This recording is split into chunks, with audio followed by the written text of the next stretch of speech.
अस्सलाम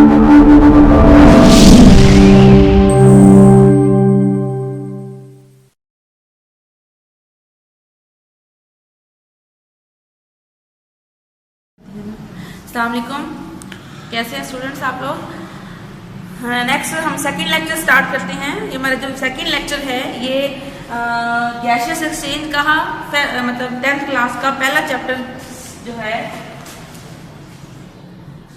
ये हमारा सेकंड लेक्चर है। ठीक है, अब इस सेकंड लेक्चर में हमने देखना है, ये आप लोग अपनी बुक खोलें, बुक का पहला पेज ही खोलें, ये पहले पेज पे ही है। हम देखेंगे कि गैसियस एक्सचेंज जो है वो किस तरह से होती है। हमने सीख लिया पिछले लेक्चर में गैसियस एक्सचेंज होती क्या है। अब हम पहले प्लांट्स में सीखेंगे कि प्लांट्स किस तरह से गैसों का तबादला करते हैं, उनके अंदर क्या होता है। फिर हम ये देखेंगे कि एनिमल्स में, फिर हम ह्यूमन की एग्जाम्पल लेके हम उसकी गैसियस एक्सचेंज उसके अंदर देखेंगे कैसे होता है। तो यहाँ पर हमारे पास है गैसियस एक्सचेंज इन प्लांट्स। आप जानते हैं प्लांट्स जो हैं हमारी प्रोड्यूसर्स हैं, बेसिक जो है हमारा एनर्जी सोर्स हैं जो हमें एनर्जी प्रोवाइड करते हैं। तो हम इसे कह सकते हैं कि प्लांट जो हैं, इनको पहले डिस्कस करते हैं कि प्लांट्स में गैसेस का एक्सचेंज कैसे होता है। ठीक है, तो यहाँ देखिएगा दो टर्म्स मैंने लिखी हैं, आप लोगों को पहले से पता भी है लेकिन पढ़ लेते हैं। दो टर्म्स है हमारे पास। गैसेस एक्सचेंज बेसिकली प्लांट्स में दो पोर्स के जरिए होती है। एक को कहते हैं स्टोमा और दूसरे हैं लेंटिसेल्स। अब स्टोमा सिंगल के लिए है और स्टोमेटा टू के लिए, 2 और मोर देन 2 के लिए। अब देखिए स्टोमा क्या है, स्टोमेटा क्या है। आपको याद है, आपने 9th क्लास में काफी दफा पढ़ा है, लेकिन फिर देखते हैं कि स्टोमेटा क्या है। ये आपके जो प्लांट्स होते हैं उनके अंदर लीव्स के अंदर, अगर हम लीव्स का कट डाउन करें, उनका इंटरनल स्ट्रक्चर देखें, उनका बाइसेक्शन करें, तो हमें पता चलेगा कि उसके अंदर एपिडर्मिस के अंदर, क्योंकि जो उसकी अपर और लोअर लेयर होगी, यहाँ मैं डायग्राम बनाई मैं आपको दिखाती हूँ, लेकिन यहाँ पे आप लोग देखें कि जो उनकी एपिडर्मिस के अंदर स्मॉल जो सुराख हैं, स्मॉल पोर्स हैं, टाइनी पोर्स हैं जो कि पी शेप के होते हैं। ठीक है, लोबिया की शक्ल के, इस तरह की शक्ल के पोर्स होते हैं। इधर दरमियान में सुराख बन रहा है, ये हमारे पास क्या है, स्टोमा है, और ये बहुत ज्यादा होते हैं तो हमने स्टोमेटा कहते हैं। ये क्या करते हैं, ये गैसों को एक्सचेंज होने में प्लांट्स में हेल्प होते हैं। गैस ने बाहर से अंदर आना है, प्लांट के अंदर, अंदर से बाहर जाना है, तो ये स्टोमेटा के जरिए, लीव्स के स्टोमेटा के जरिए जाएगा। तो इसको डिफाइन करने की डेफिनेशन अपनी बुक पर लिख लीजिए, आपकी बुक में भी लिखी हुई है, लेकिन प्रॉपरली आप लोग यही नोट कर लें, साइड पे वहां जगह बनी हुई है कि टाइनी पोर्स, आप टाइनी बीन शेप्ड पोर्स भी कह सकते हैं इसको, कि bean shaped pour present in the epidermis of leave. Leave की एपिडर्मिस, यानी कि जो उसके बाहर एपिडर्मिस होगी, ये एपिडर्मिस के बिटवीन जो है वो सुराख हैं, गार्ड किए हुए हैं, गार्ड सेल्स हैं, ये वाले गार्ड सेल्स हैं। इनके दरमियान जो सुराख बन रहा है उसे हम क्या कहेंगे, स्टोमा या स्टोमेटा। ठीक है, तो ये क्या करते हैं, हेल्प करते हैं गैसियस एक्सचेंज को, पौधों में गैसेस का तबादला होने को। तो ये तो हो गया स्टोमेटा। फिर हमारे पास और भी पोर्स होते हैं कुछ प्लांट्स के अंदर, जो कि जाहिर बात है अगर लीव्स के अलावा बाकी पार्ट्स में एक्सचेंज करना है, जहाँ पे स्टेम होती है, यहाँ पे वुडी एरिया है, तो वहाँ पे भी सुराख है, वहां पे भी गैसों का तबादला हो रहा है, क्योंकि ईच एंड एवरी सेल जो है वो लिविंग होता है, तो उसको ऑक्सीजन चाहिए होती है, या उनको जो है ना अपने आप रेस्पिरेशन के लिए जो है ऑक्सीजन चाहिए होती है, कार्बन डाइऑक्साइड निकालनी होती है। तो वो क्या करते हैं, वो लेंटिसेल्स का इस्तेमाल करते हैं। क्या वर्ड बोला है, लेंटिसेल्स। ये भी पोर्स हैं, लेकिन ये वुडी एरिया में या स्टेम वाले एरिया में प्रेजेंट होंगे प्लांट के, अदर देन लीव। तो ये जो पोर्स है ये भी गैसियस एक्सचेंज में हेल्प कर रहे हैं, तो हम कहेंगे ये क्या कहते हैं, लेंटिसेल्स। ठीक है, small pore present in the bark of woody plants which help in gaseous exchange are called lenticels. ठीक है, अब हम आते हैं यहाँ पे कि अगर प्लांट्स को हम देखें, कि हम प्लांट्स में गैसियस एक्सचेंज सीख रहे हैं, तो हम ये देखते हैं कि प्लांट्स के अंदर दो तरह की सिचुएशंस आती हैं।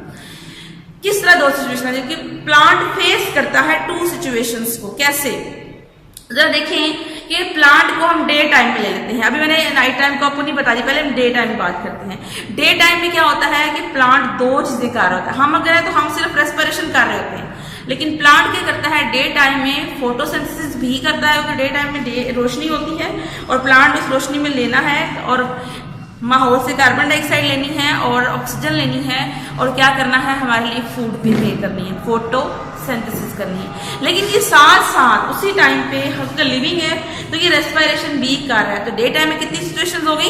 2 सिचुएशंस होगी। तो 2 सिचुएशन क्या है कि डे टाइम के अंदर plant do both photosynthesis and respiration. जरा समझिएगा इसको कि क्या क्या कह रहा है कि अब मैं पहले एक सिचुएशन को हैंडल करती हूँ कि अब फोटोसिंथेसिस हो रही है प्लांट्स के अंदर, ठीक है। तो क्या हो रहा है, प्लांट जब फोटोसिंथेसिस करेंगे तो उसके दौरान take in carbon dioxide. Photosynthesis carbon dioxide मैंने इक्वेशन लिख दिया, आपको पता है पहले से पढ़ी हुई है आपने कि कार्बन डाइऑक्साइड पौधा लेता है माहौल से, ठीक है, जमीन से पानी को एब्जॉर्ब करता है, सनलाइट को लेता है, क्लोरोफिल को लेता है और C6H12O6 जो है वो बनाता है, ठीक है। अब ये जो और ऑक्सीजन को रिलीज कर देता है, ठीक है, बाय प्रोडक्ट के तौर पे। तो ये डे टाइम में हो रहा है, ये क्या हो रही है? फोटोसिंथेसिस। इसी वक्त क्या होता है कि रेस्पिरेशन भी कर रहा है। अब रेस्पिरेशन इसकी उल्ट हो रही है कि टेक इन ऑक्सीजन। अब ये जो ऑक्सीजन इसने बनाई थी ना, ये वाली ये ले लेगा, ठीक है।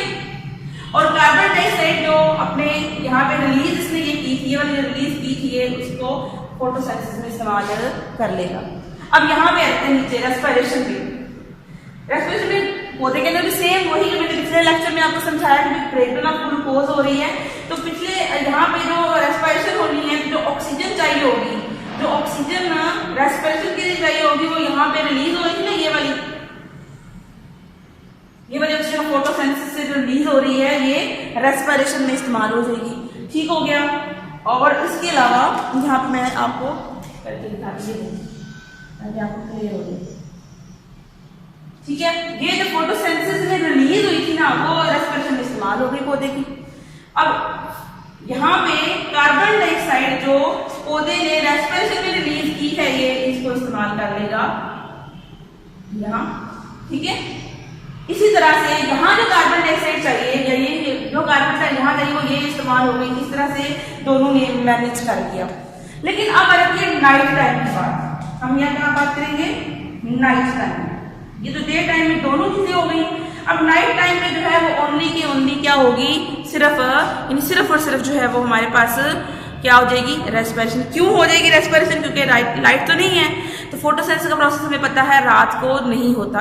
जिस तरह हम लोग कार्बन डाइऑक्साइड रिलीज करते हैं और ऑक्सीजन लेते हैं, पौधे भी सेम। सिर्फ यहाँ पे दिन के वक्त में वो कर रहे थे रेस्पिरेशन हमारी तरह, लेकिन उस वक्त जो रिलीज हो रही थी ऑक्सीजन फोटोसिंथेसिस में वो प्लांट इस्तेमाल कर लेता था, और जो कार्बन डाइऑक्साइड चाहिए होती थी वो प्लांट फोटोसिंथेसिस में जो रिलीज होती है रेस्पिरेशन में वो प्लांट इस्तेमाल कर लेता था, ठीक है। इस तरह से ये दोनों एक दूसरे को मैनेज कर रहे थे।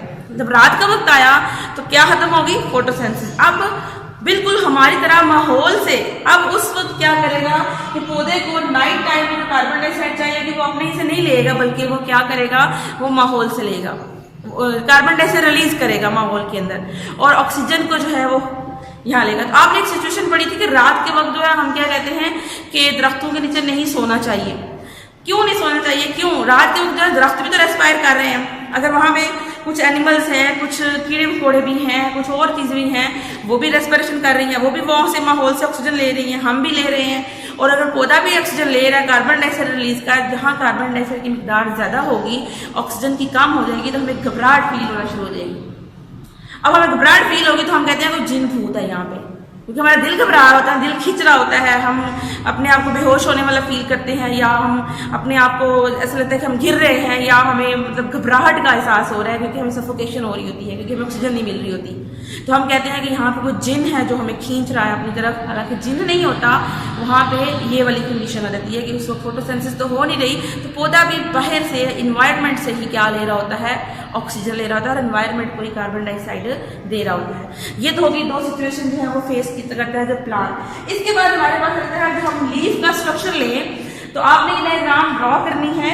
तो ड्रॉ करके जो है वो आपको दिखानी है कि अगर हम एक लीव लें, ठीक है, एक पत्ता लेते हैं, ये हमारे पास अगर पत्ता है तो हम इसको ऐसे कट कर लेते हैं, ठीक है। अब कट करके तो जो इसको हमें सेक्शन आएगा, हम इसको अंदर से देख रहे हैं, हमारे पास 2 लेयर्स आ जाती हैं। एक को हम कहते हैं अपर एपिडर्मिस,